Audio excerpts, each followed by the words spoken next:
অতি দুৰ্ভাগ্যজনক তেখেতে শপত লৈছে সংবিধান ৰক্ষাৰ নামত।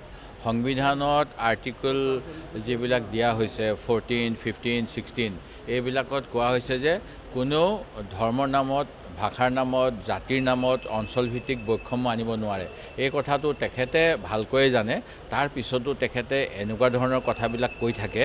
এইবিলাক কথা অতি অশোভনীয় আৰু তেওঁ নিজকে কি বুলি চিনাকি দিব বিচাৰিছে মই নাজানো।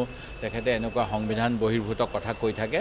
এইবিলাক সদনৰ ভিতৰত কিছুমান কথা ক'লে মানে আমি তাত বিশেষাধিকাৰৰ কথা আহিব, কিন্তু তেখেতে এতিয়া সদনৰ বাহিৰত কৈ আছে। সেইকাৰণে আমি কিছু ক্ষেত্ৰত জনগণকে ক'ম যে তেখেতসকলে ইয়াৰ যাতে বিচাৰ কৰে। আমি ইয়াত বিচাৰ কৰিব বোধ কৰোঁ অলপমান অসুবিধা হ'ব, কিন্তু এনেকুৱা কথা অসমৰ সুদীৰ্ঘ মুখ্যমন্ত্ৰী যিসকল আছে ইতিহাসত কাৰো মুখত এনেকুৱা কথা কেতিয়াও শুনা নাই আমি।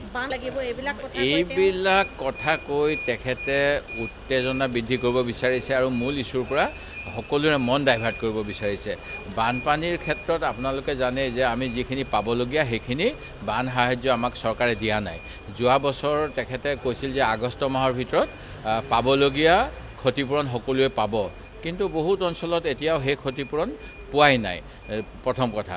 দ্বিতীয় কথা, USTMত যেনেকৈ অসমৰ ছাত্ৰ ছাত্ৰী পঢ়ে, অসমৰ বাহিৰতো তেনেকৈ বহুত ছাত্ৰ ছাত্ৰীয়ে পঢ়ি আছে। অসমত যিহেতু জব অপৰচুনিটি কম, সেই গতিকে অসমত পঢ়া ল'ৰা ছোৱালীও আজি বাহিৰত পঢ়ি আছে।